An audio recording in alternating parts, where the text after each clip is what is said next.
Bonjour à tous. L'actualité en cette mi-journée sur Canal 3 est faite des débats houleux à l'hémicycle cette semaine sur le vote du budget de l'Assemblée nationale au titre de l'année prochaine. La prévision de plus de 24 milliards de francs CFA n'était pas le point de désaccord entre les députés de la mouvance présidentielle et de l'opposition. La procédure d'adoption est plutôt l'élément incriminé par le groupe parlementaire Les Démocrates. Ses membres ont lu une déclaration que nous vous ferons vivre dans quelques instants. À suivre également les raisons des grosses précipitations de pluie sur Cotonou et environ par ces temps. Le phénomène est dû aux rétentions de pluie, nous expliquera le directeur de la climatologie et des applications météorologiques à l'Agence nationale de météorologie du Bénin. Didier Kakba a été interrogé sur la question. Une formation sanitaire qui manque de tout, c'est ce qui caractérise le dispensaire d'Ilara dans la commune de Kétou. La localité située près de la frontière entre le Bénin et le Nigeria souffre de l'état de ce centre. Les habitants se plaignent de cette situation, favorisant leur insécurité sanitaire. Un constat à suivre en fin d'édition.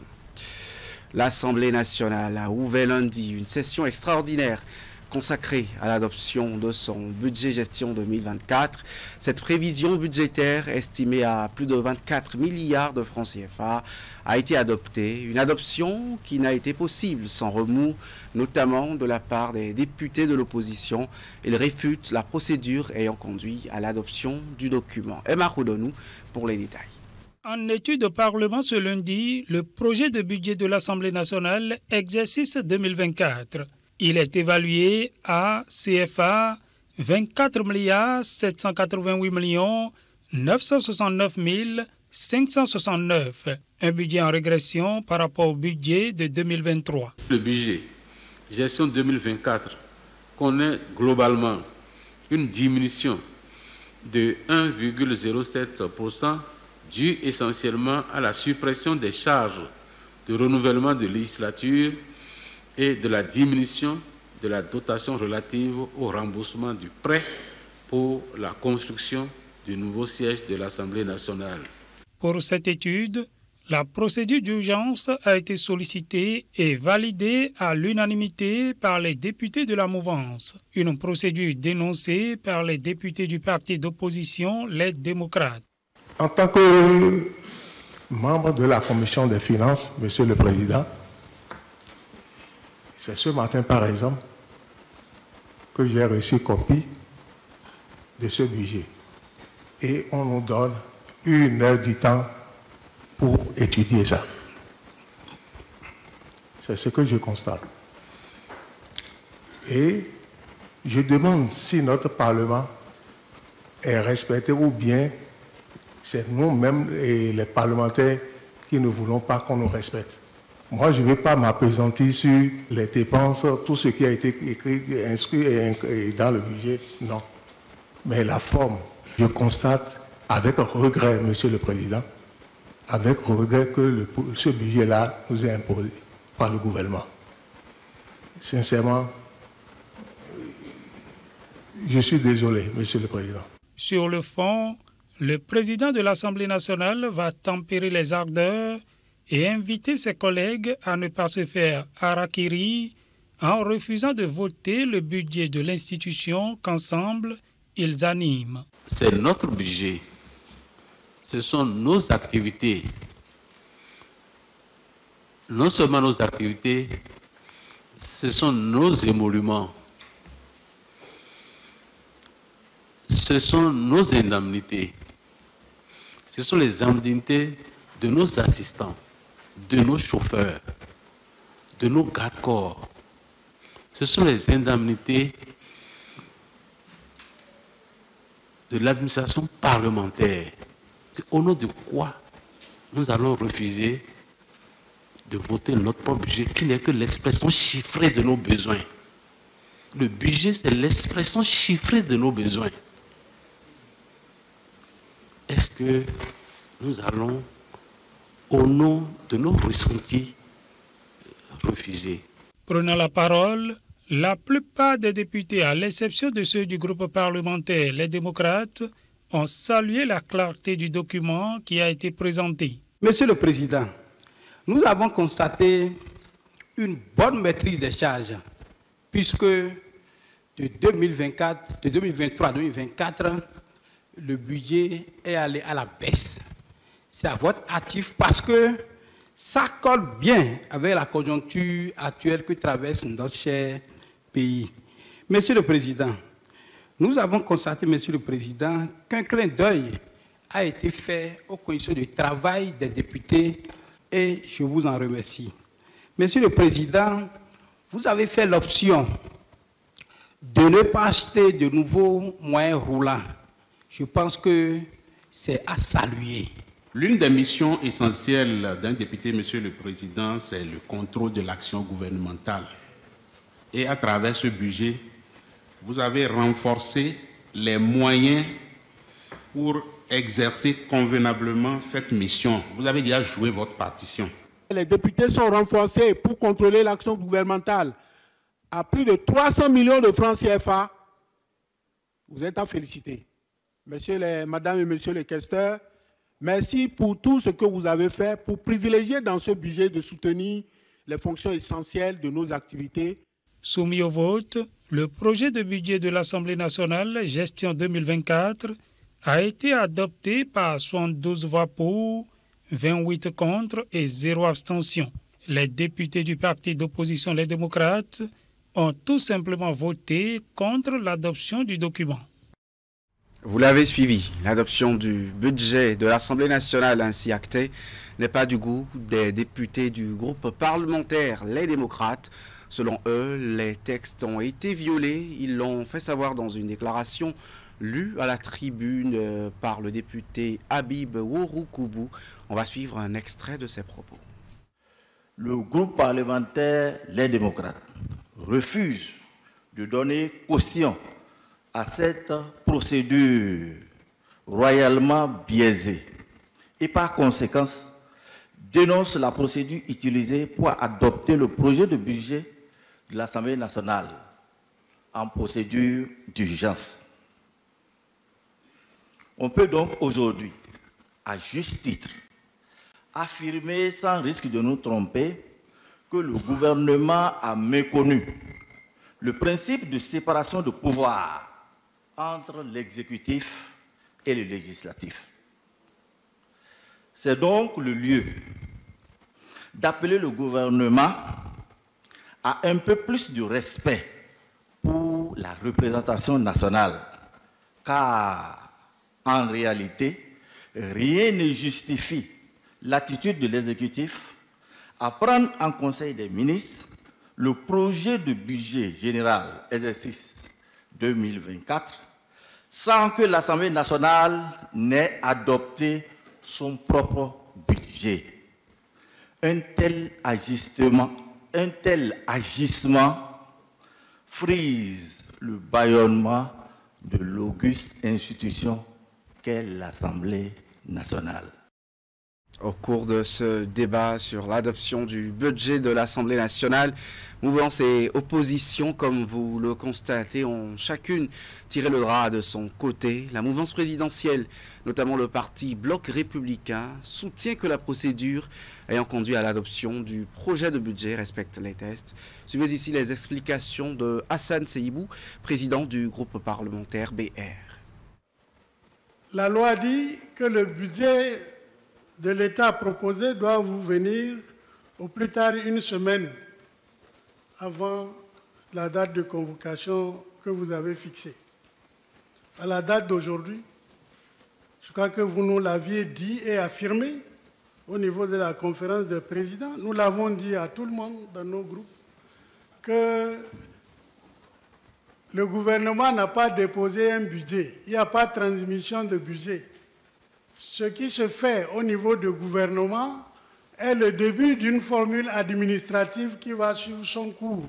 Tant que nous, ici à l'Assemblée, n'avons pas reçu un document, un texte, n'avons pas reçu le budget, nous ne sommes liés à rien pour parler de l'existence d'un budget. Le gouvernement peut déclarer aujourd'hui, déclarer le contraire demain. Après-demain, ça ne nous intéresse pas. Ce qui nous lie et nous intéresse, c'est ce qu'ils vont déposer chez nous ici, au plus tard, une semaine avant la date de convocation de la deuxième session. Il y a crime où? Il y a faute où? Si nous votons aujourd'hui ce budget, le gouvernement dispose de plus de 3 semaines pour l'intégrer dans son budget avant de déposer. Pour moi, Monsieur le Président, on est en train de faire du bruit pour rien. On est en train de vouloir alerter les gens pour rien. Du retour du Parlement maintenant. Les populations de Cotonou et environ sont confrontées ces dernières semaines à des pluies de forte intensité et bien souvent fréquentes. Un phénomène rare en petite saison pluvieuse au sud du Bénin, comme on y est présentement. Qu'est-ce qui est à la base de ce phénomène climatique? Découvrez ici la réponse de Didier Kakba. Il est directeur de la climatologie et des applications météorologiques à l'Agence nationale de météorologie du Bénin. Nous avons 2 types de saisons au sud et un type de saison au nord. Au sud, nous avons la grande saison des pluies qui commence à partir du mois de mars et qui prend fin déjà à partir du mois de juillet. D'accord?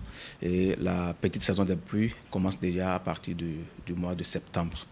D'accord? Donc, les pluies que nous avons reçues au cours du mois de septembre, ce n'est pas du tout extraordinaire. Normalement, en fait, cette année, qu'est-ce qui s'est passé? Le mois d'août est considéré comme étant un mois sec, c'est-à-dire c'est la petite saison sèche au nord. Mais cette année, vous allez comprendre qu'il n'y a pas eu de démarcation, c'est-à-dire qu'il n'y a pas eu d'arrêt de pluie entre la grande saison de pluie et la petite saison de pluie. Donc c'est ça qu'on appelle chez nous communément une année pourrie, où vous ne remarquez pas qu'il y a rupture. C'est-à-dire qu'il n'y a pas du tout, on ne remarque pas la présence de la petite saison sèche. Donc c'est ça qui a fait que le sol est humide et de fait que le mois de septembre a été vraiment arrosé. Vous allez constater que nous avons enregistré des inondations un peu partout, donc ce qui n'est pas extraordinaire parce que de façon historique, si nous prenons les données météorologiques, c'est entre le mois d'octobre et le mois de septembre que nous enregistrons les pics au sud de notre pays, le Bénin. C'est lié au changement climatique ou à la variabilité climatique, j'allais dire, parce que ce n'est pas forcément la quantité d'eau qu'on a enregistrée l'année passée et qu'il faut enregistrer cette année. Donc, c'est la variabilité climatique qui l'explique.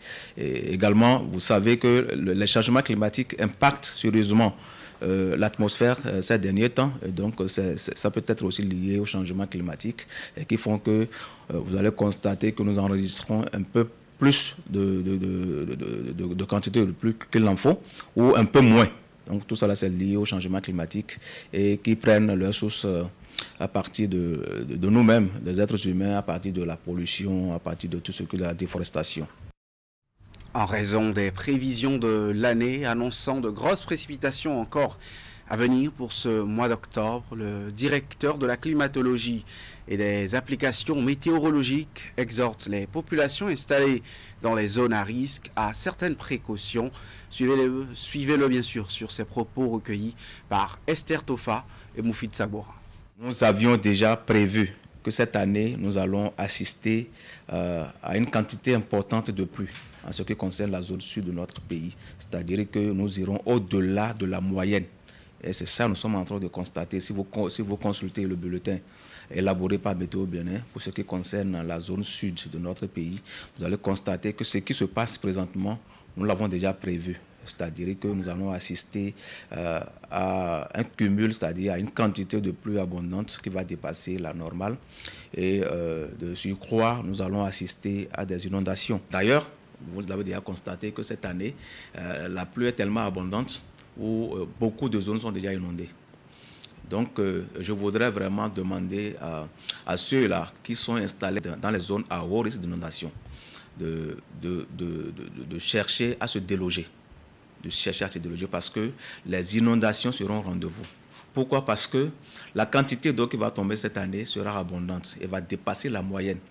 Et le fait que l'autre pays est en pente, la quantité d'eau qui va tomber également au nord sera abondante. Et donc, les deux types d'inondations seront au rendez-vous, c'est-à-dire les inondations fluviales qui seront causées par les écoulements, c'est-à-dire le drainage de l'eau du nord vers le sud, et puis les inondations pluviales qui seront causées par cette quantité importante que nous attendons cette année. Donc, je voudrais vraiment demander aux autorités, notamment communales, de sensibiliser les populations afin de ne pas pouvoir tomber dans les affres liées aux inondations. Parce que la politique du gouvernement cette année, c'est 0 mort par inondation. Didier Kakba, directeur de la climatologie. Dans un autre registre de l'actualité, la filière véhicules d'occasion au Bénin est touchée et affectée par la crise au Niger. La clientèle est devenue rare depuis la fermeture des frontières, obligeant les acteurs à se retourner les pouces. Un tour à Ekpe et à Sekandji, dans la commune de Semekpoji, suffit pour s'en rendre compte. La plupart des marchés sont gagnés par le calme. Les activités qui gravitent autour de la filière sont logiquement en difficulté, comme vous allez le voir dans ce constat signé Nagui Balagbe. Un calme plat, des allées désertes et des jours inhabituels. Ainsi, peut-on résumer la situation actuelle sur les parcs de vente de véhicules d'occasion à Ekpe. La filière, touchée par le blocus frontalier entre le Bénin et le Niger, connaît des moments on ne peut plus rudes, où les acteurs tiennent à peine. Là, les marchés, ça pas bon maintenant. Les marchés, c'est mourir. C'est mourir. Les problèmes de Nigeria, Niger, comme ça, tout ça pas bon. Ça pas bon. Vraiment, depuis la fermeture des frontières, et ça ne va pas. Ça ne va pas. Le marché est totalement à terre, quoi. Il n'y a pas de clients, on ne trouve plus rien dans le marché. Il n'y a plus de clients. Les grands acheteurs des véhicules sont ceux-là qui quittent le Tchad, qui quittent le Cameroun.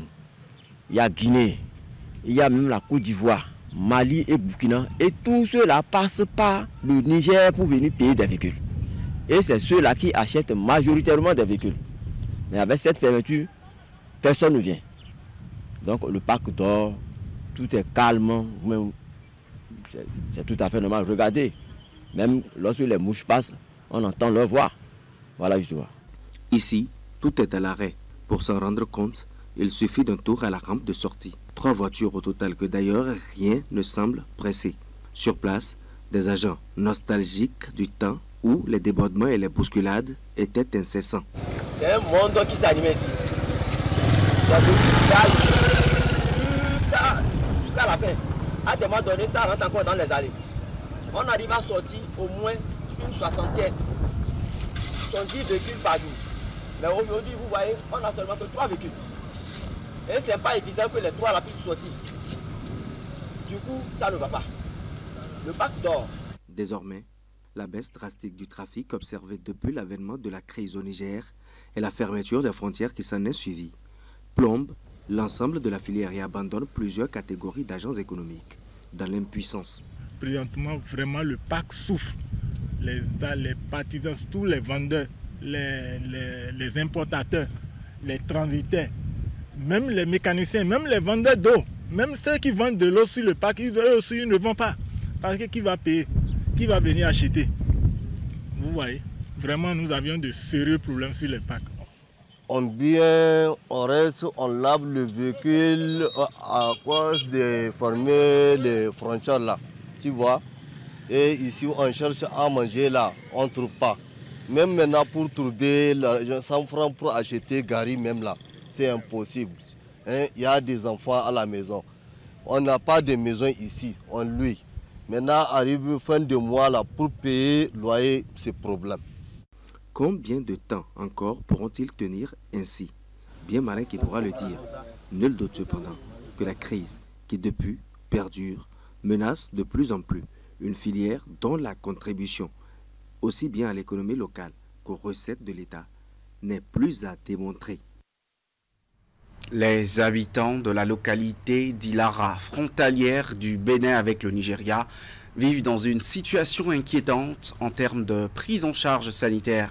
Depuis quelques années, le dispensaire de la localité ne peut plus offrir des soins adéquats aux patients en raison de l'infrastructure et du plateau technique disponible sur place. Une équipe de la rédaction y a fait un tour. Candide Ouinton nous restitue.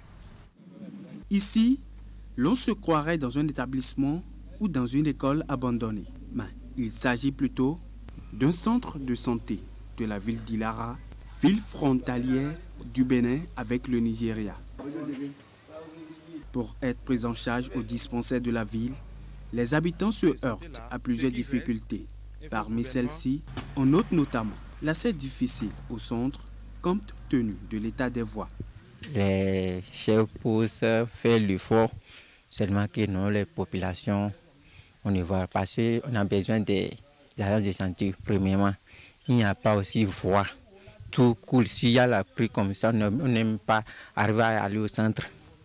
Voilà que l'État demande de venir à l'hôpital, venir soigner. S'il y a la pluie, non. Même si tu prends le pied, tu n'arrives pas à aller au centre de santé. Il n'y a qu'à nous revoir ça. C'est difficilement d'arriver à aller au centre de santé. Votre route de dispensaire là, c'est pas bon. On n'a pas trouvé les gens qui travaillent au dispensaire. Et les gens vont quelque part pour partir au dispensaire. C'est pas bon. Et les gens morts avec les dispensaires, quand on a ils vont partir à tout, ou bien partir à Poubelle, et les gens déjà mourir. Ça là, c'est pas bon. On a un dispensaire là, on n'a pas les gens qui veulent travailler. On n'a pas le chef qui travaille à Ilara. Lorsqu'ils sont dans un besoin urgent de se faire soigner, les habitants sont souvent obligés de se tourner vers d'autres villes. C'est ainsi que certains se retrouvent au Nigeria. Il y a les femmes en travail, en voulant aller à l'hôpital, non. On sera en train de repenser comment nous allons faire, puis on va quitter ici jusqu'à aller au centre de santé qui tout. On ne sait pas quoi faire. L'État, le gouvernement n'a qu'à nous aider pour pouvoir nous régler toutes les situations. Agents de santé, ou préparer notre CS ici, parce que tout coule. Le dispensaire même, il n'a pas les gens qui veulent travailler dedans. Et les gens fuient. Les gens paient avant de venir au dispensaire à Ilara. Et les gens fuient avant de partir au Nigeria pour partir au dispensaire. Cette situation perdure depuis plusieurs années. Fatiguées, les populations appellent les autorités au secours. C'est ce constat qui met un terme à cette édition que je vous remercie d'avoir suivi. À très vite.